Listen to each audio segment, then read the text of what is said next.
안녕하세요. MC 김지훈입니다. 오늘은 김선영 대표님하고 투자와 관련된 다양한 인사이트 나눠보도록 하겠습니다. 대표님 안녕하세요. 반갑습니다. 네, 대표님 국내 주식시장이 미장이 급락 나오면 여지없이 큰 폭의 하락을 겪고 있고 오늘도 뭐 상당히 많이 깨지고 있는데 국내 증시 상당히 부진한 가장 큰 원인이 어디 있다고 보세요? 지금 우리나라 증시는 진짜 내외적으로 뭔가 도와주는 게 별로 없어요. 유일하게 도와주는 거는 지금 우리나라가 밸류 프로그램 네. 열심히 금융당국이 하고 있는 건데 오히려 외부적인 이슈에 너무 많이 지금 영향을 받고 있죠. 사실 시장은 이번 제가 3분기만큼은 좀 조심하자라고 말씀을 드렸었던 이유 특히 뭐 저 같은 경우는 시장 되게 좋게 보는 네네. 사람이잖아요. 근데도 3분기만큼은 조심하자라고 제가 지난 2분기부터 말씀드렸었던 이유가 3분기는 뭐가 되게 많아요 사실은.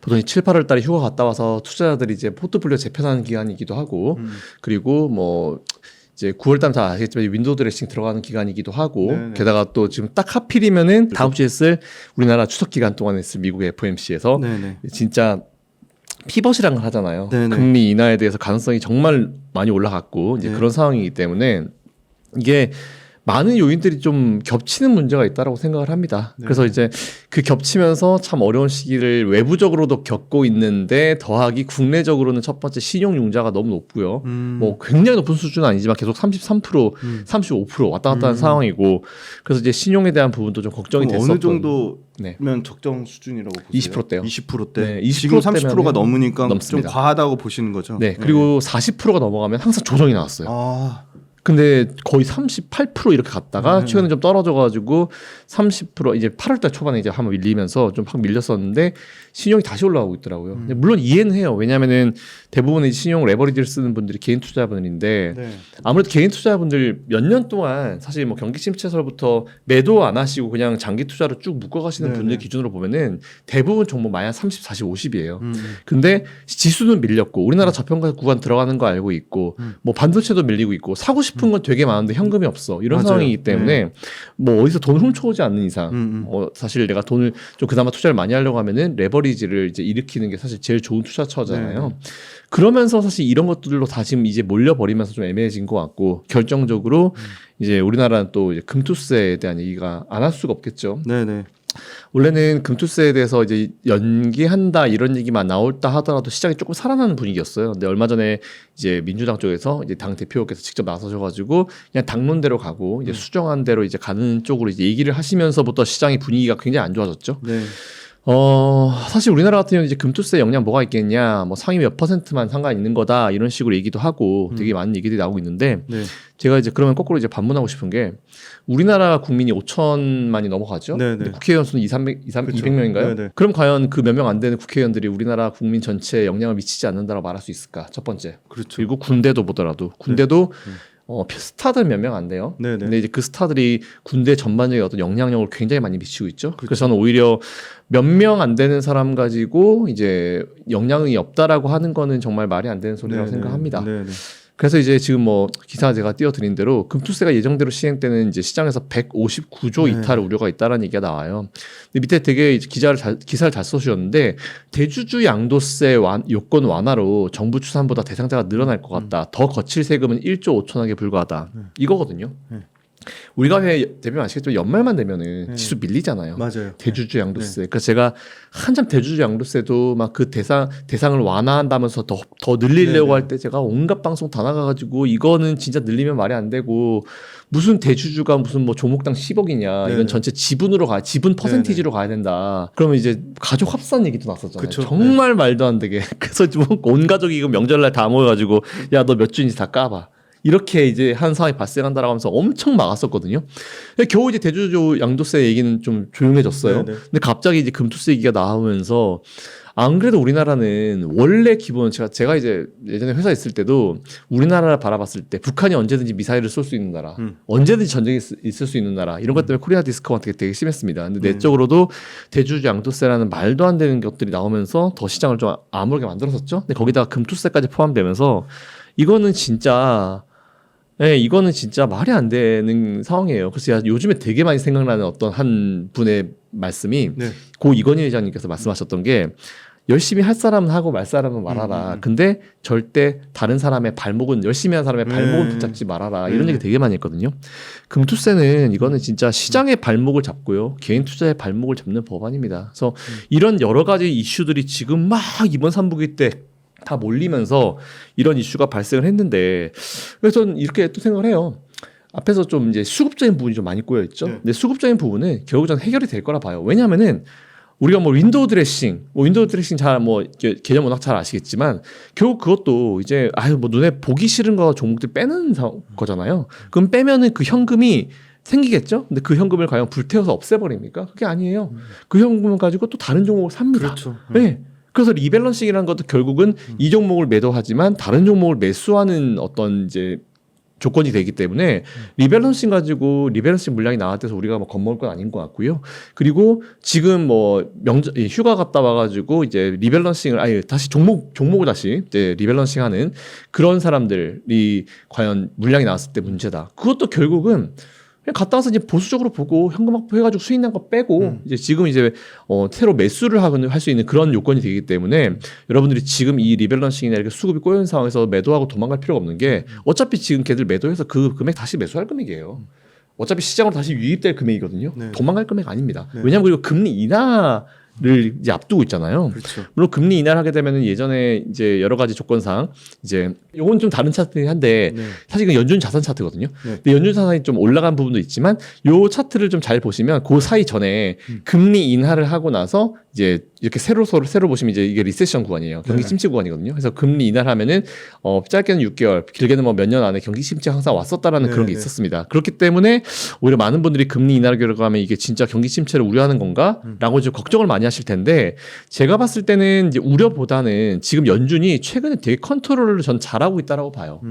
굉장히. 왜냐하면 이제 지금 보시면 이제 자산이 이렇게 많이 늘었잖아요. 그렇죠. 근데 자산이 늘었는데도 조금씩 줄여가는 속도를 잘 줄여가면서 인플레이션도 이제 많이 잡았다고요. 불과 몇 개월 전만 하더라도 이제 인플레이션 이거 절대 쉽게 잡을 수 없다. 이건 무조건 경착륙이다. 이렇게 얘기했고 사실 저도 와 이렇게 돈을 많이 풀었는데 이게 연착륙이 될까라는 그런 생각을 가지고 있었거든요. 근데 거의 연착륙화 지금 되고 있고 요즘 경착륙 얘기하는 사람 아무도 없잖아요. 네, 네.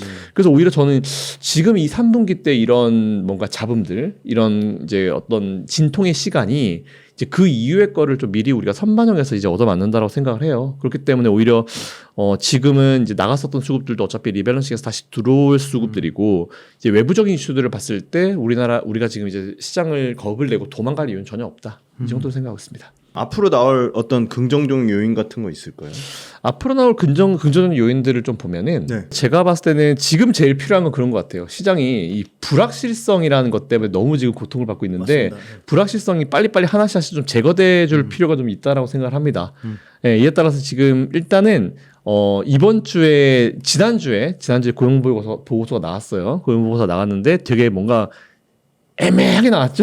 이거 뭐 잘 나온 것도 아니고 안 나온 것도 아니다. 그래서 저는 지난주 고용보고서 보고 느낀 거는 50bp는 안 하겠구나. 이제 50bp는 안 하겠구나라는 그런 생각이 들었었고 이제 요건 제가 어저께 밤에 이제 스크린샷한 건데 현재 기준으로 이번 9월 FOMC 때 금리 인하 가능성이 퍼센티지가 일단 25bp가 70%까지 올라왔고요. 그러네요. 그리고 50bp가 30%까지 내려갔습니다. 그래서 네. 좀 퍼센티에서 내려갔죠.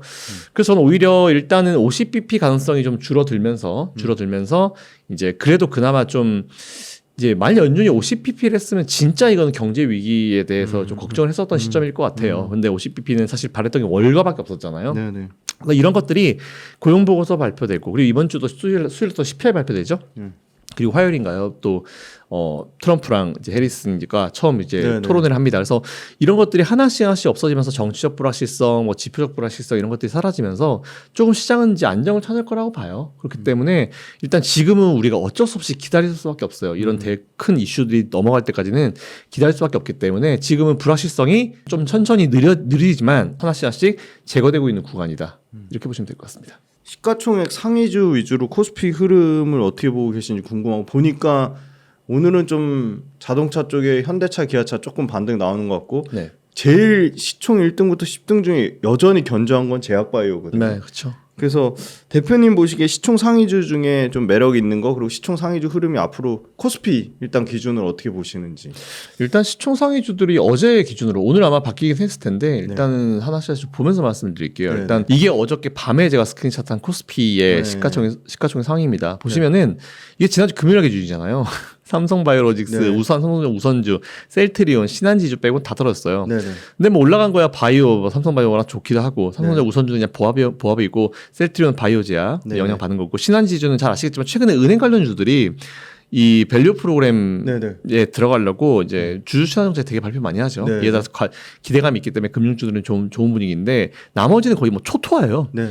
특히 뭐 퍼센티지 보면은 LG엔솔이 3.6% 하락하고 네. 포스코홀딩스 3.65% 그리고 삼성 SDI 6.16% LG화학도 3.1% 보시면은 시가총액 상위에 2차전지 관련 기업들이 꽤 있는데 네. 다들 좀 하락폭이 좀 있었습니다. 네. 그래서 이런 부분이 좀 안타까웠었던 부분이긴 한데 저는 오히려 지금 보면은 시총 상위에서 이제 지난주에 좀 많이 영향을 줬고 그리고 지금 아마 오늘도 좀 삼성전자 SK하이닉스 위주로 좀 네네. 반도체가 좋지는 않을 거예요. 네, 좋지 않던데요. 예, 그러니까 그동안 우리나라를 좀 이끌었었던 반도체와 2차전지 네. 이쪽 라인들의 이제 수급 고임은 여전히 좀 살아있는 것 같아요. 음. 근데 오히려 저는 이럴수록 이제 이 관련 기업들이 어떻게 이제 투자를 좀 이어가고 있는지 좀 볼 필요가 있을 것 같은데 뭐 저희가 이제 이따 후에 말씀드리겠지만 여전히 삼성전자나 SK하이닉스 같은 기업들에 대한 어떤 투자 매력도 높습니다. 근데 오히려 지금은 제일 중요한 건 그런 것 같아요. 그러니까 엔캐리 트레이드 청산이든지 아니면 뭐 국내 어떤 이슈든지 아니면 이제 해외 미국 자산의 어떤 리밸런싱이든지 수급이 지금 되게 많이 꼬여 있는 상황이기 때문에 지금은 기업들의 각 어떤 이슈랑 전혀 상관이 없어요. 아무리 좋은 내용이 나온다 하더라도 이제 수급으로 꼬여버리기 때문에 그냥 날려버리는 거고 오히려 이제 그렇게 불확실성들이 좀 사라지고 나야지 좀 투자 매력도가 좀 있어 보이는데 일단 시총 이제 탑 15위권 중에 그래도 우리가 지금 계속 관심을 가져야 될 기업들은 사실 거의 대부분이에요. 전 여기서 뺄 게 있나? 그렇죠. 네이버는 조금 아직 모르겠다. 네이버는 사실 저는 물론 카카오랑은 좀 달리 해석을 해야 되죠. 네네. 근데 네이버도 워낙 지금 잘하고 있긴 하지만 네이버는 좀 저는 중립에서 살짝 매수 의견 그 사이 정도로 생각을 있고 나머지는 뺄 게 없어요. 그죠. 솔직히 그냥 15개 중에 아무거나 매수해도 솔직히 이거 몇 개월 후에는 다 수익이 날 만한 구간이거든요, 네네. 솔직히. 그래서 저는 오히려 이런 걸 봤을 때 우리나라 시가총액 특히 코스피 같은 경우는 15위권에 이제 밀어버리기 너무 과하다. 그리고 우리나라를 그동안 좀 많이 잡아뒀었던 외국인들 수급이 좀 최근에 많이 꼬여버렸어요. 네네. 그래서 외국인들 좀 갈팡질팡 못하고 있는 것 같고 특히 최근에 월가 가는 거 보니까 어떻게 보면 진짜 애처로운 게 거의 뭐 50bp 금리 인하하라고 진짜 정말 강하게 막 진짜 연준이 실기했다 이런 막 기사 내면서 네네. 막 엄청 푸시하는 게 사실 저는 월가라 보거든요. 그러니까 월가만큼 지금 금리 인하를 세게 하는 걸 바라는 집단은 없어요. 근데 왜냐하면은 월가가 진짜 과연 경기 침체가 올까봐 걱정해서 그럴까요? 아니요. 아까도 말씀드렸지만 이제 아까도 제가 연준 자산을 좀 보면서 말씀드렸지만 연준 자산이 지금 이만큼 있어요. 네. 이렇게 돈이 많습니다. 현재 지금 시장에 이렇게 돈이 많은 상황인데 이거 돈잔치 하고 싶을 거 아니에요. 월가들도. 그렇기 때문에 어쨌든 지금 한번 뭔가 한번 해보고 싶어가지고 지금 뭐 연준을 엄청 푸시하고 밀어붙이고 있는 것 같은데 제가 봤을 때는 그냥 연준 자기들의 그냥 스케줄대로 가면 된다라는 그런 생각을 가지고 있고요. 그래서 결론적으로 말씀드리면 코스피 기업들 중에 상위 15개 중에 사실 네이버도 중립에서 살짝 매수 의견 네. 나머지는 지금 뭐 뺄 게 거를 타선이 없다. 네 이렇게 좀 생각하고 있고 거를 타선이 없다고 제가 말씀을 드리는 거는 다들 투자를 정말 열심히 하고 있는 기업들이에요. 뭐 잠깐 투자를 연기시키고 지연시키고 뭐 이럴 수는 있죠. 근데 지금 다들 보면 투자를 정말 여전히 이어가고 있는 그런 기업들이기 때문에 저는 이제 코스피에서는 우리가 거를 타선이 없다라고 좀 생각하고 있고 코스닥 같은 경우는 보시면 역시나 이제 시총 상위 종목들 중에 이제 바이오 제약들이 많이 몰려 있죠. 네네. 이제 에코프로 BM이 여전히 2위권에 머물러지고 에코프로 BM이랑 알테오전은 계속 왔다 갔다 하고 있는 상황이고 뭐 왔다 갔다 이제 둘이서 하고 있고 오히려 저는 또 이런 기사가 있더라고요. 에코프로 BM이 뭐 시총 1위를 뺏겼다. 네네. 그러면서 이제 거기에 막 또 중점을 둬가지고 이제 에코프로 BM을 좀 막 격하하는 그런 기사들도 나오는데 오늘도 그런 기사가 나오더라고요. 뭐 신저가 뭐 네. 하면서. 네. 신저가 어쩔 수 없죠. 네. 그거는 지금 이렇게 물량으로 던져버리는데 어떻게 버텨요 그쵸. 지금. 자 그런 상황이고 게다가 또 개인들도 얼마나 많이 신경 썼습니까. 네네. 마진콜 터지고 지금 뭐 개인들 물량 무슨 물량 다 나온 상황이기 때문에 지금은 뭐 52주 신권차관이 뭐니 이런 게 의미가 없어요. 그래서 일단 저는 뭐 또 말씀드리고 싶은 거는 이게 우리 기사를 보면은 시가총액 1위 기업 막 이런 게 얘기를 되게 많이 하잖아요. 근데 시가총액 1위 된 2위든지 간에 다 잘 먹고 잘 삽니다. 네, 그래서 너무 1위를 뺏겼다 에코프로 BM 뭐 이런 것 때문에 막 저 에코프로 BM이랑 기업을 너무 격화시킬 필요는 없다라 네, 생각하고 네. 있고요. 뭐 에코프로나 뭐 엔캠이나 뭐 밑에 있는 기업들 뭐 클래시스가 좀 올랐네요. 뭐 삼천전자도 그렇고 제약 바이오주들 사이에서도 사실은 보면은 컨셉이 되게 뭔가 예전처럼 제약 바이오주 하나 올라 우르르 다 올라 뭐 2차전지 빠져 우르르 다 빠져 이건 아니거든요. 사실 보시면 제약 바이오주도 오른 거 있지만 빠진 것도 있어요. 그렇죠. 네, 그래서 이거 지금은 철저히 종목별 장세가 이루어지고 있다라는 거를 지금 한 번에 볼 수 있는 게 사실 코스닥 이제 시가총액 상위 15개 이제 기업인데 이 중에서도 사실은 투자 매력도가 있는 기업들 저도 대부분의 기업들이 투자 매력도가 있다라고 봐요. 물론 이제 자리가 너무 부담스럽다거나 좀 여러 가지 이슈 중에 있다거나 뭐 그럴 수 있긴 있겠지만 제가 봤을 때는 전 여전히 뭐 바이오 제약주에 대해서도 긍정적인 어떤 시각을 좀 말씀드려 왔었고 그리고 2차전지주에 대해서도 지금은 참 어렵지만 힘들지만 우리가 좀 버텨야 될 구간이라 보고 있기 때문에 일단 코스닥 이걸 봤을 때도 한 업종이 확 오르고 한 업종이 확 떨어지고 이게 아니고 종목별로 이제 흘러가고 있기 때문에 앞으로 여러분들이 이거 가지고 투자 아이디어를 얻으실 수 있는 거는 그냥 종목별로 이제 내가 좀 더 이제 경쟁력 있는 기업에 투자를 해야겠구나 이렇게 좀 결론 내리시면 될 것 같습니다.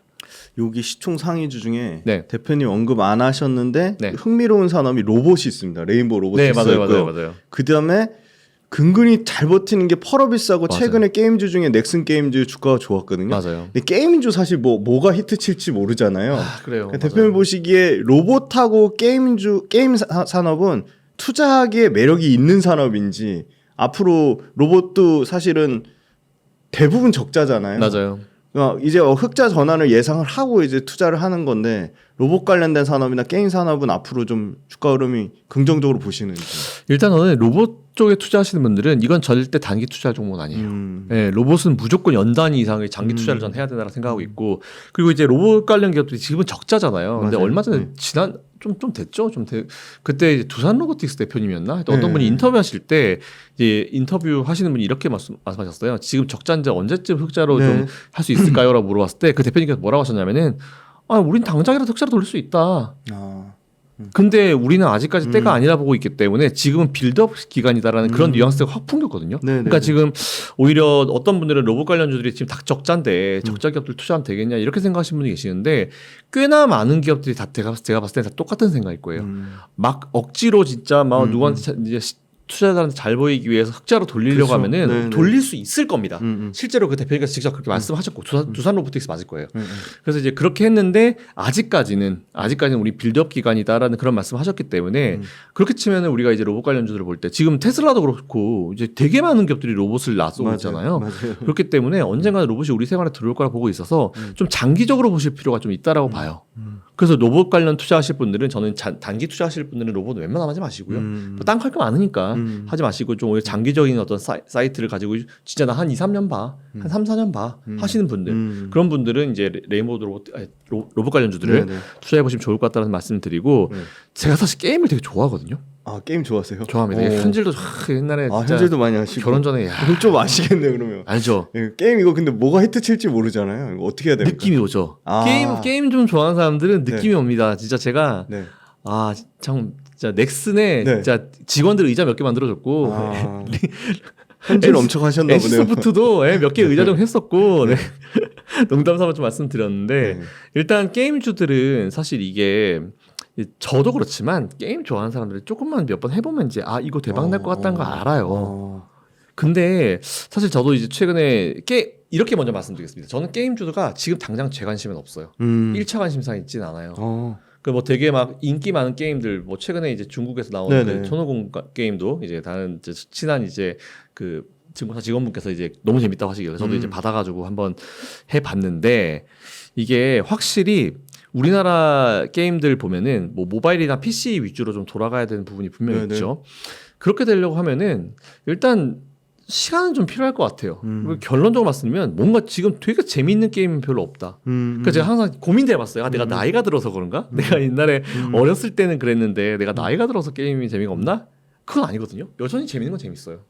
그렇기 때문에 제가 봤을 때는 아직 뭔가 이제 뭔가를 아우를 수 있을 만한 스타 게임이 나오지 않는 부분이 좀 큽니다. 그래서 뭐 어떤 분들은 중국 쪽으로 이제 파노 이런 얘기도 하고 맞아요. 이제 이런 얘기도 되게 많이 하는데 중국 쪽 판호도 결국은 이제 그 게임이 재밌어야 이제 그쵸? 대박이 나는 거죠. 네. 근데 오히려 이게 중국 판호를 기다리고 있는데 중국에서 대박 게임이 나왔어요. 아, 네, 그런 상황이기 때문에 오히려 저희도 그런 경쟁력이 있는 게임을 만들어내는 게 되게 중요하다고 봅니다. 되게 안타까운 건 여전히 옛날 게임 가지고 여전히 NC는 리니지 가지고 먹고 살고 있고, 맞아요. 그죠? 네, 넥슨은, 정확합니다. 넥슨은 네. 여전히 카트라이더, 네네.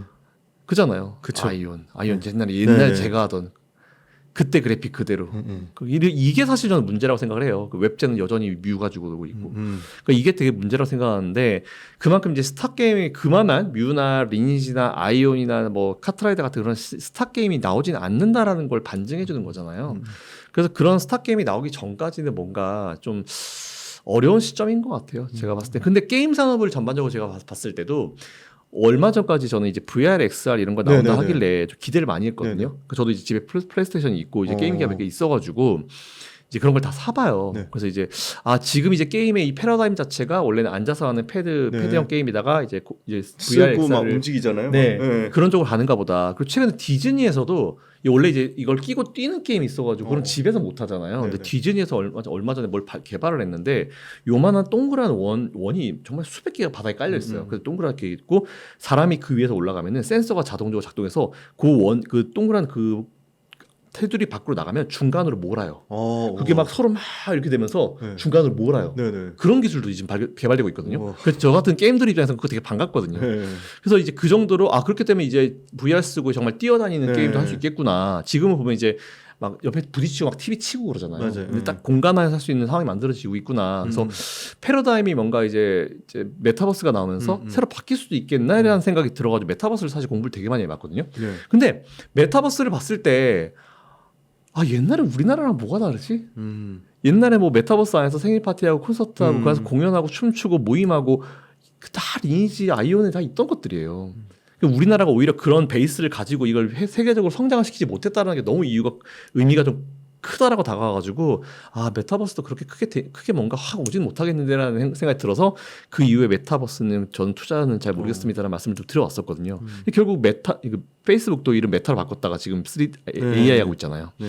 그래서 저는 이 게임의 패러다임이 자꾸 얘기가 딴적으로 왔는데 게임의 패러다임은 결국은 지금 앉아서 PC로 하는 거에서 넘어서 이제 쓰는 것에서 이제 가상으로 넘어가는 네네. 시기가 올 거라고 봐요. 근데 지금은 여전히 지금 AI 쪽으로 많이 집중을 시키고 있는 그런 분위기여가지고 이제 뭔가 이걸 단계를 넘어가줘야 되는데 못 넘어가고 있는 것 같아요. 게임 물론 이게 기업들도 되게 많이 노력을 하고 있죠. 하는데 지금 그 VR이나 XR 글라스 같은 거 써보시는 분들은 네.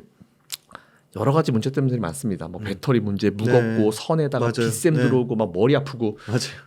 제가 온갖 거 다 해봤거든요. 네네. 아직 안 됩니다. 그러니까 저같이 안경 쓴 사람들도 불편하고 불편하죠. 막 네. 이렇기 때문에 아직 뭔가 이제 가야 될 길이 좀 있다고 봐요. 근데 원래 이 투자라는 거는 시장에 관심이 좀 몰릴 때 투자가 집중되는 네, 건데 네. 지금 사실 게임 쪽이나 XR, VR, 메타버스 이쪽으로 하면 관심 없거든요. 많이 죽었죠. 예. 네, 그렇기 때문에 여기다 투자를 하고 싶어도 이제 아무도 투자를 안 해주는 상황일 거예요. 그래서 오히려 지금 게임 기업들은 이제 앉아서 하는 PC 게임이나 모바일 게임이나 이런 걸 넘어가지고 그 다음에 스타일로 넘어가야 되는데 그 넘어가지 못하고 있는 그런 상황인 것 같다. 근데 언젠가 넘어갈 거예요. 그래서 저는 뭐 결론적으로 말씀드리면 게임 관련주들은 뭐 관심을 가질 필요는 있죠. 워낙 많이 빠져 있었기 때문에. 맞아요. 그래서 뭐 저점에서 올라오는 걸 이제 우리가 바라고 이제 투자할 수도 있는데 제일 중요한 거는 제가 예전에 컴투스라는 기업에 진짜 10몇 년 전에 투자한 적이 있었어요. 저 컴투스랑 엄청 인연이 깊거든요. 그러세요? 제가 그때 당시에 진짜. 매수 단가가 만 몇백 저하고 원이었어요. 똑같으신데요? 네, 만 몇백 원이었거든요. 네. 그랬다가 제가 그때 근데 컴투스가 이제 다 그때 모바일 게임이었죠. 네, 근데 이제 맞아요. 그때는 모바일 게임 출시가 안 돼가지고 게임 대전 가서 막 컴투스 거기도 물어보고 막 탐방도 가서 물어보고 엄청 많이 했었어요. 근데 결국은 이제 그때 한 몇 년 동안 제가 계속 마이너스 30% 40%이다가 결국은 그때 10몇만 원 팔고 나왔거든요. 컴투스를. 되게 버텼죠. 네가 이기나 내가 이기나. 근데 그때 제가 어떤 포인트가 있었냐면은 그때 당시에는 컴투스가 신작 게임을 발표를 안 하는 거예요. 신작 게임이 꽤나 오랜 기간 동안 안 맞아요, 나왔었거든요. 맞아요. 그래서 제가 왜 안 내냐 네. 했을 때 사실 전 신작 게임이 안 나오는 상황이나 지금의 뭐 게임 발표는 하지만 뭔가 스타 게임이 안 나온 네네네. 상황도 저 비슷하게 봐요. 네. 그래서 오히려 저는 과거에 그런 케이스가 있었기 때문에 진짜 이것도 장기 투자로 하실 분들은 한번 해보셔도 나쁘지 않을 것 같다. 그 패러다임의 기간을 이겨내실 수 있는 분들은 이렇게 좀 생각을 가지고 있는데 갑자기 옛날에 그 생각이 드네요. 1606원이었나 그랬는데. 컴투스 얘기해서 진짜 깜짝 놀랐어요. 제가 지하철을 탔는데 네. 사람들이 전부 그 컴투스의 프로야구 게임을 하는 네, 거예요. 네, 맞아요. 이게 대박이 터지겠다 했는데 말씀하신 그런 상황도 있었어요. 얘기하신 대로 새로운 게임 개발 그걸 내야 되는데 안 내더라고요. 꽤 안 냈었어요. 그러다가 몇년 한참 동안. 기간 지나다가 저도 계속 들고 있었는데 서머너즈 워가 초대박이 터진 거예요. 네. 그래가지고 그때 그 서울대 컴공 나온 박지영 대표님 여자 대표님이 오래 유지하면서 R&D 투자 계속하고 해서 잘 됐는데 팔아야겠다 딱 생각한 게 홀라당 저기 팔아버리더라고요. 그 넥슨급 네. 큰데 팔았잖아요. 네네네. 컴투스를 인수합병했거든요. 그래서 저도 그때 나왔는데 컴투스 얘기하니까 너무 새롭네요. 네, 그래서 뭐 게임주는 사실 그런 사이트가 좀 필요한 것 같아요. 단기간에 승부가 될 만한 기업들 아닌 것 같아가지고 뭐 그러고 보니까 이제 로봇 기업이나 컴투스나 게임 관련 기업 둘 다 이제 단기 사이트는 좀 어렵다. 중장기로 봐야 되는 거예요. 네, 그렇습니다. 근데 중장기적으로 봤을 때 매력 있어요. 매력 있는 거죠, 그렇죠. 네. 게임도 어떻게 보면 AI 산업이랑 그리고 로봇도 AI 산업이랑 아주 밀접하게 무조건 연결되죠. 무조건 연결되는 무조건 산업이잖아요. 네. 그다음 그 빅테크에 대해서 네. 긍정적인 관점을 주셨는데 최근 흐름 보니까 와 애플만 견조해요. 애플이 나스닥을 떠받치는 것 같고 네. 그 나머지는 엔비디아랑 뭐 지금 뭐 사실 뭐 퀄컴, 브로드컴 그다음에 그 메타, 뭐 구글 뭐 다 박살나던데 여전히 빅테크 긍정적으로 보시는지 오히려 현금 있는 분들한테는 빅테크가 지금 좀 매수 기회라고 얘기하시는 분들 솔솔찮게 나오시더라고요. 네. 그런 측면, 그러니까 빅테크가 여전히 긍정적인지랑 빅테크 중에 그 가장 매력적으로 꼽으시는 종목이 어떤 건지. 그냥 시원하게 답변 드리면 현금 있으신 분들은 지금 M7 중에 아무거나 사셔도 돼요. 그리고 애플이 지금 버티고 있잖아요. 네네. 근데 되게 재밌는 게 불과 몇 개월 전만 하더라도 M7에서 제일 많이 욕을 먹고 M7에서 빼라고 했던 두 개 기업이 있는데 그게 애플 아닌가요? 네, 그죠? 애플이랑 테슬라죠. 예, 네, 예. 애플 테슬라. 네네. 근데 제가 그때도 뭐라 그랬냐면은 이제 옹달 나와서도 AI랑은 정말 제일 직접적으로 연관될 수 있는 두 개 기업인데 두 개 기업이 빠져 있는 이유가 뭘까? 왜냐하면 그건 이제 시장이 원하는 정도의 어떤 AI의 뭔가 멘트를 많이 안 날려줘서 그렇다. 사실 애플도 보면은 이름만 AI가 아니지 무슨 인텔레도 이거 다 있다. 맞아요. AI 네. 인공지능 서비스가 애플도 계속 있었다. 맞습니다. 네. 말을 안 해줬을 그뿐이지. 그쵸. 네. AI라는 단어를 안 줬을 뿐이지. 그러고도 있다 애플 확 올라왔죠. 테슬라도 좀 어느 정도 반등했었죠. 근데 테슬라 같은 경우는 AI 뺄 수가 없잖아요. 로봇을 하고 있는데. 그래서 오히려 저는 지금 이제 그때 정말 그렇게 비판을 받았던 애플이 다시 M7으로 들어와서 역시 애플, 뭐 역시 테슬라 이런 얘기 듣고 있고, 그리고 이제 애플이 그 지금 M7을 거의 받쳐주고 있죠. 나스닥 맞습니다. 받쳐주고 있잖아요. 받쳐주고 있잖아요 지금 애플이. 참 재밌는 것 같아요. 그때는 엄청 비판을 받았던 그때 애플 제가 매수 가능 의견 들었을 때 엄청 그때도 막꽉 그때 또 채팅창 막 네. 리플 막 장난 아니었거든요. 네. 근데 지금 보시면 상황이 다르잖아요. 근데 지금 미국은 저는 오히려 지금 보면 이제 결국 미국 전반적인 부분은 제일 큰 문제가 저는 월가라 봐요.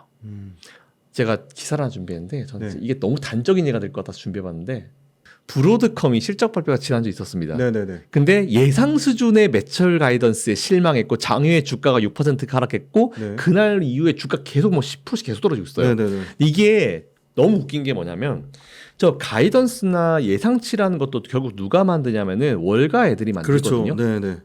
그럼 저는 쥐들이 만들어 놓고 쥐들이 실망해?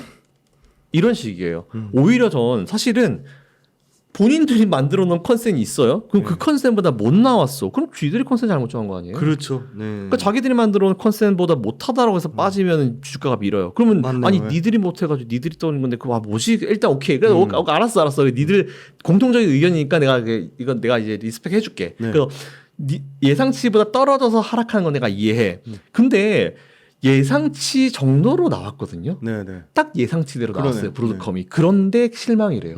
그럼 이걸 어떻게 받아들여야 될까요, 대표님? 본인들이 만들어낸 가이던스인데 그 정도로 나왔으면 상 줘야 되죠. 그렇죠.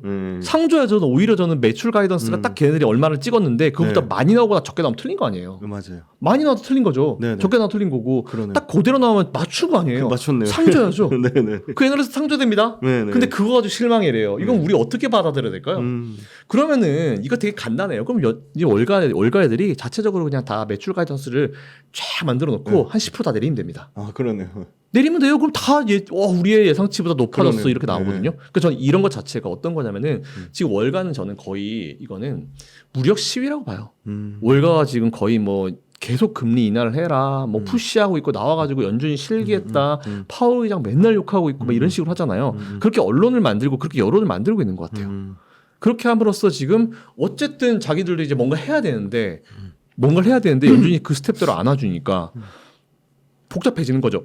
그러다 보니까 이런저런 내용들을 얘기하고 시장을 막 이제 막 망쳐버리는 거예요. 전 그렇게 봐요. 그 지금 월가에서 미국에서는 굉장히 많은 수급들이 서로 막 치고받고 싸우고 나갔다가 뭐 다시 리밸런싱 되고 막 온갖 생각이 좀 많을 거예요. 얼마 전까지만 하더라도. 그 저는 사실 여러분들이 되게 패드워치를 되게 많이 보시잖아요. 맞아요. 근데 패드워치를 제가 항상 보지 마시라고 말씀드리는 게 패드워치를 누가 만드냐면 CME에 있는 선물 트레이더들이 만들어요. 그래서 올 3월달에 이제 잘 기억하실지 모르겠지만 다들 금리 인하, 패드워치는 심지어 3월달 금리 인하 가능성을 거의 90%로 봤어요. 안 됐죠. 안 됐죠. 그러니까 네. 우리가 항상 봐야 될 거는 저 매출 가이던스라든지 이런 것들 제가 이번 3분기 들어오기 전부터 2분기 때부터 뭐라고 그랬냐면은 분명히 시장은 이렇게 목표가 가이던스를 해놓고 그것보다 미달하면 그거 실망해서 시장을 밀어볼 수 있다. 네, 네. 그러니까 그런 거 무시하시고 숫자를 봐라. 몇 퍼센트가 성장했고 몇 퍼센트가 올라가는 이걸 봐라. 아니 브로드컴이나 최근에 뭐 엔비디아 같은 기업들은 뭐 매출 뭐 몇십 프로씩 몇백 프로씩 이렇게 올라왔는데 그게 과연 못 나오는 거냐고요. 이거 거꾸로 그러면 그거 못 나왔다라고 하는 증권사 그 월가한테 물어보고 싶어요. 그럼 너희들은 인생을 그렇게 몇 년 1년마다 몇백 % 성장하냐고. 네. 못 그러거든요. 그렇죠. 그러니까 저는 오히려 이건 진짜 맞아요. 억지라 봐요. 그러니까 오히려 너무 지금 월가가 시장을 끌어내리고 싶어서 안달이 났다라고 저는 보고 있고 그러니까 자꾸 이제 뭐 파월 욕을 하고 막 누구 욕을 하고 있는 건데 사실 저는 이게 되게 말이 안 된다 봐요. 그래서 저는 이 기사를 뭘 느꼈냐면은 확실히 지금 시장이 좀 미쳤구나. 월가가 미쳤구나. 이 생각밖에 안 들더라고요. 그러니까 지금 여러분들이 하셔야 될 건 뭐냐면은 가이던스가 얼마, 뭐 가이던스보다 잘 나왔다 못 나왔다. 잘 나오면 땡큐죠. 네네. 근데 너무 가이던스에 이런 걸 집중해서 하다 보면은 포트나 투자가 완전 망가집니다. 가이던스도 결국은 이제 어떤 증권사나 어떤 이제 외부적인 사람의 이제 목표가잖아요. 그러니까 네. 본인의 어떤 원칙이 있어야 된다 봐요. 그러니까 나는 이 회사를 투자할 때 이 회사가 연매출로 매년 10% 혹은 15%만 성장해주는 모습을 보이면 난 들고 있을 거야. 이런 원칙이 있으면 사실 이런 거 안 흔들리거든요. 그래서 저는 오히려 지금 너무 이런 거 연연할 필요 없다라고 저는 생각합니다. 그 연준이 시장 끌어내리는 게 연준이 자기네들이 더 금융자산을 싸게 살려는 의도인 네. 거예요? 그렇게 보세요? 시장이 네. 저는 그렇게 시장 끌어내리는 그것도 분명히 있다라고 봐요. 자기들이 더 금융자산을 싸게 살려고. 그런 거 저 분명히 그것도 있다 봐요. 네. 그리고 개인 투자자들이 최근에 외국인하고 기관 수급 딱 일치하면 좋은데 그러면 베스트인데 외국인 사는 거랑 기관 사는 종목이 다르단 말이에요. 다르죠. 개인 투자자는 외국인 기관 수급 어떻게 좀 활용하면 좋을까요? 지금 외국인으로 가야 돼요. 음. 외국인으로 가야 됩니다. 결국은 음. 제가 방송 거의 나올 때마다 보여드리는 자료가 있죠. 요건데, 요거. 네, 요건데 지금 결국은 우리나라 시장을 좌지우지하는 거는 주요 주체가 개인, 외인, 기관이죠. 근데 그쵸. 개인은 이제 한 번도 우리나라 시장을 좌지우지한 적이 있긴 하지만 개인들이 좌지우지하면 변동성이 너무 커요. 네. 안 됩니다. 그리고 기관은 제가 지난번에 말씀드렸지만 얘들은 돈이 없어요 지금. 돈이 없기 때문에 얘들은 그냥 계속 트레이딩합니다. 윈도우 드레싱 해야죠. 저 분기 평가 왔죠 이제 9월 달이니까. 그리고 이제 좀 있으면 12월 달이죠. 그렇죠. 그러니까 바빠요. 기관은 지금 개인 투자자들 생각 겨를 없습니다. 겨를이 그냥 없네요. 어쨌든 그쵸. 지금 수익을 내고 지금 차익 네네. 실현해야 되는 상황이기 때문에 자기들 네. 이제 그걸 올려야지 보너스를 받고 회사에서 안 잘리고 하기 그렇죠. 때문에 기관은 지금 그런 상황이어서 기관 수급을 믿으시면 안 됩니다 절대로. 그러니까 지금 철저히 외국인이 어떻게 매수하시는지 위주로 생각하셔야 되는데. 제가 지금 보여드린 게 MSCI 히트맵이에요. 이게 네. 뭐냐면은 보통 우리가 이제 MSCI 인덱스에 따라 가지고 뭐 편입되고 편출되는 맞아요. 기업이 있다. 그래서 네. 편입되면은 인덱스 자금이 이제 패시브 자금이 네네. 들어오기 때문에 주가가 올라가고 한동안 좋을 것이다. 네. 그리고 편출되는 기업이면 패시브 자금이 빠져나가기 때문에 큰 손이 빠져나간다. 이런 표현을 쓰잖아요. 그거의 베이스가 되는 겁니다. 이게. 그래서 보시면은 이제 전 세계가 다 나와 있어요. 다 나와 있는데 제가 이제 우리 코리아 인덱스만 딱 보시면은 이게 제일 최근 겁니다. 지난달 30일 거죠? 30일 건데 외국인이 바라보는 우리나라 시장이 딱 이거예요. 그냥. 근데 보시면 삼성전자가 1위죠. 39.75%. 네. 그리고 그 밑에 3위에 삼성전자 PR, EF가 있죠. 요거는 이제 우선주입니다. 네. 그럼 삼성전자만 얼마냐면은 34%예요. 네. 거의. 네. 34%면 33. 몇 프로 치면은 그렇죠. 100% 중에 3분의 1이죠. 그러니까 외국인이 바라보는 우리나라 시장은 한국은 그냥 3분의 1이 삼성전자다. 네. 그리고 SK하이닉스 7.9 네. 그리고 그 밑에 현대차 뭐 KB 네. 셀트리온 있죠. 네. 바이오 중에 제일 높이 있죠. 셀트리온이. 그러네요. 그리고 기아가 좀 내려왔네요. 기아가 있고 포스코홀딩스 여전히 포스코 8위 있네요. 있고 2차 전지 중에 제일 높은 게 포스코홀딩스고 네. 그 밑에 신한 네이버가 네. 있죠. 그러니까 보시면 은행주들 KB랑 신한 그러네요. 네, 요게 이제 밸류 프로그램에 따라 가지고 외국인들이 많이 사실은 들어갔네요. 네. 제일 중요하게 생각하는 게 주주 친화 정책이에요. 네. 그래서 제가 예전에 뭐라고 그랬냐면은 막 그때 막 공매도 중지 뭐 막 이런 얘기 할 때 공매도 다 필요 없고 그냥 배당 성향만 올려라. 배당 성향만 그때도 막 공매도 중지시키면 외국인들이 다 빠져나간다고 막 난리치던데 네네. 제가 그때 방송 나서 뭐라 그랬냐면은 공매도 중지해도 외국인들 안 나간다. 걔들이 바보도 아니고 안 나간다. 걔들은 뭐 다른 식으로 해치할 수 있기 때문에 절대 외국인들은 바보가 아닌 이상 안 나간다. 외국인 나가는 거 무서우면은 차라리 각 기업들 푸시해가지고 배당 성향만 올리라고 해라. 그렇게 하면 외국인 들어올 거다. 그렇게 제가 몇 년 동안 주장을 엄청 했거든요. 근데 그 이후에 밸류 프로그램이란 걸 하면서 이제 주주 친화 정책 잘하는 기업들한테 푸시를 우리가 좋은 걸 혜택을 주잖아요. 베네핏을 주잖아요. 그러다 보니까 지금 은행들 증권사들 얼마나 많이 해요. KB 올라오잖아요. 신한 올라오잖아요. 네네. 딱 KB가 신한이 외국인이 바라보는 때 아 니들이 제일 잘하는 것 같아. 니들이 좀 마음에 들어. 이렇게 보시면 될 것 같아요. 그래서 딱 요거 보시면은 아 외국인들이 지금 어쨌든 이제 주가 돼서 투자를 하고 있구나 이렇게 생각하면 될 것 같고 최근에 또 재밌는 기사 나왔어요. 요거 바닥을 다졌나? 2차 전지주 담는 연기금과 외국인. 제가 오늘도 이거 아까 한경방송에서 하고 온 건데 기관들 매수가 들어오면은 저는 특히 금융투자 이런 데 네네. 들어오면 믿지 마. 단타성. 네. 쟤들 또 나간다. 네네. 믿지 마라. 근데 연기금은 달라요. 기관에서 유일하게 다른 게 연기금이거든요. 근데 연기금이 좀 제가 연기금 편을 드는 건 아닌데 연기금 좀 편을 좀 살짝 좀 들어드리면 네. 연기금은 철저하게 얘네들은 이제 자산 배분 전략에 따라서 투자하는 애들이에요. 좀 아쉬운 거는 국내 주식 투자 비중을 좀 줄이는 게 좀 아쉽긴 하죠. 근데 이제 국내 주식 투자 비중을 줄이는 건 우리나라 내적인 아까 저기 금투세 같은 이런 쓸데없는 네네. 것들 네. 하니까 이제 그렇게 상황이 되는 거고 우리나라 좋으면 제가 봤을 때 연기금 우리나라 투자 비중 올립니다. 네네. 근데 그만큼 연기금이 투자 비중을 내린다는 거는 우리나라가 안타깝지만 투자 매력도가 미국보다 떨어진다는 의미예요. 그럴 수밖에 없죠. 코리아 디스카운트를 계속 만들고 앉아 있잖아요. 자 어쨌든 그래서 다시 돌아와가지고 연기금 같은 경우는 우리나라 증시를 항상 받쳐주는 역할을 합니다. 그러니까 연기금은 저는 평생 욕을 먹을 수밖에 없는 집단이라고 봐요. 왜냐하면은 막 밑에서 막 이제 다들 힘들고 지쳐서 쓰러질 때 밑에서 받쳐주죠. 삼성전자 받치고 다 받쳤어요. 받치고 있다가 자 그럼 받친다는 얘기가 뭐다? 싸게 산다는 얘기겠죠. 그렇죠. 그죠? 싸게 사고 이제 있는 거야. 근데 얘네들은 그냥 아무 생각 없어 그냥 싸게 받쳐줘. 퍼센티지로 얘네들 항상 매수하니까. 그러고 있다가 올라오겠죠 주가 쭉 올라오면은 연기금은 잘 아시겠지만 우리는 국내 투자는 몇 퍼센트 뭐 그중에 삼성 몇 퍼센트 비중이 딱 있어요. 근데 저기 예를 들어서 100원까지 내려가가지고 1% 비중 매수했는데 요게 1,000원으로 올라면 10배 올라오잖아요. 그럼 1,000원이 비중이 확 올라가 버리죠. 그렇죠. 그렇기 때문에 비중 넘는 거를 잘라낼 수밖에 없어요. 맞아요. 네. 근데 이제 연기금은 항상 욕을 먹는 게 밑에서 받칠 때는 연기금 형님밖에 없어 이러다가 조금 올라오면 이제 지수도 올라오고 주가도 맞아요. 올라온다는 얘기겠죠. 올라오면 항상 그 퍼센티지가 넘기 때문에 네. 매도를 합니다. 네. 그러면은 욕을 먹죠. 야 이들은 이렇게 분위기 좋은데 확 분위기 망치고 있냐 이렇게 욕을 먹는 거죠. 근데 연기금은 항상 그렇게 자산 배분 전략에 따라서 퍼센티지를 딱딱 매수하는 그런 집단이기 때문에 그런 오해 안 하셔도 됩니다. 근데 연기금이 지금 2차 전지주 들어왔다는 거는 바닥권이라 받칠 때가 됐다는 거죠. 게다가 두 번째 외국인. 제가 앞에서도 말씀드렸지만 외국인은 지금 사실 우리나라가 이제 믿을 만한 거는 이제 외국인 투자자들을 믿어야 되는데 연기금과 외국인들이 최근에 들어왔다라는 거는 특히 외국인이 LG엔솔과 연기금이었나 외국인이 LG엔솔을 최근에 10몇 걸요. 뭐 엄청 연속으로 매수를 연기금 맞아요. 8월 한 달 동안 네, 시중에서 연기금이죠. 847억인가 1등이에요. 네. 네. 그렇게 났어요. 그래서 저는 오히려 그런 게 이제 진짜 뭐 2차 전지나 이쪽도 전기차 쪽이 바닥을 거의 뭐 전 찍었다 생각해요. 바닥을 찍었는데 지금 자꾸 외부적인 수급이 꼬이면서 더 떨어지고 있는 거라 보지 지금은 누가 봐도 언더슈팅이거든요. 이건 말도 안 되는 수치이기 때문에 오히려 지금은 좀 관심을 가져야 될 것 같고 그리고 제가 지난번에 폭스바겐 말씀드렸잖아요. 폭스바겐은 처음부터 저는 그렇게 안 될 거라 봤어요. 왜냐하면은 폭스바겐이 그때는 전기차가 너무 핫했기 때문에 너나 할 거 없이 뭐 BMW, 벤츠 전부 다 막 전기차로 달려들 시기였잖아요. 근데 갑자기 폭스바겐 달렸던데요. 그래서 폭스바겐은 그래도 다른 차에 비해서는 이제 가격대가 좀 그래도 낮기 때문에 해볼만 하겠네. 어떻게 뭐 기술력이 있나? 어떻게 하려고 하지? 아니면 뭐 좋은 기업을 인수하려고 하나? 기다렸죠. 갑자기 중국에 있는 전기차 기업을 인수한대요. 그때부터 제가 이거 답 나왔다. 중국에 있는 전기차한테 생산을 니들이 하고 거기다 폭스바겐 네임을 로고를 달아서 판답니다. 그 순간 니들이 나중에 희생양이 되겠구나. 나중에 전기차 진짜 이거 어느 정도 조정 나오면은 니들부터 문제가 생기겠구나 생각이 딱 직감적으로 드는 거예요. 투자 오래 하다 보면 딱 느껴지거든요. 근데 이번에 폭스바겐이 공장 폐쇄시키고 이제 줄인다고 하잖아요. 물론 독일에서 도와준다고 하지만 도와준다고 하게 되겠습니까? 기술력 차이인데.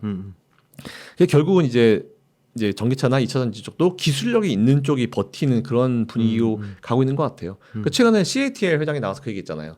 이제 화재 이런 게 너무 많이 나니까 이제 기술력을 좀 신경 써야 될 것 같다라는 얘기를 했잖아요. 그 얘기가 무슨 얘기냐면은 나머지 중국 기업들한테 정신 차려 그 얘기예요. 왜냐하면은 괜히 다른 기업들 때문에 CATL 제품들은 괜찮은 제품들이 꽤 많아요. 그래서 많습니다. 물론 우리나라 게 훨씬 더 훌륭하죠. 근데 나머지 중국 제품들이 워낙 엉망진창이기 때문에 같이 뭔가 이제 꼬리 자르기 하는 거죠.